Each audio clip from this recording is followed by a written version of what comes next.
చర్యలకు పాకిస్తాన్ ఆర్థిక వ్యవస్థ కుప్పకూలింది. అక్కడి స్టాక్ మార్కెట్లు ఇవాళ భారీ నష్టాల్లో ముగిశాయి.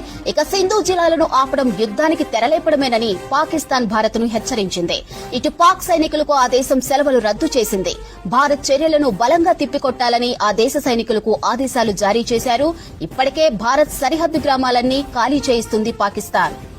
సింధు నది జలాల్లో ప్రతి నీటి చుక్క మాదే. ఈ హక్కును మేం చట్టపరంగా, రాజకీయంగా, అంతర్జాతీయంగా పూర్తి శక్తితో కాపాడుకుంటామని పాకిస్తాన్ మంత్రి అవాయిస్ లెఘోరీ సోషల్ మీడియా ద్వారా తెలిపారు.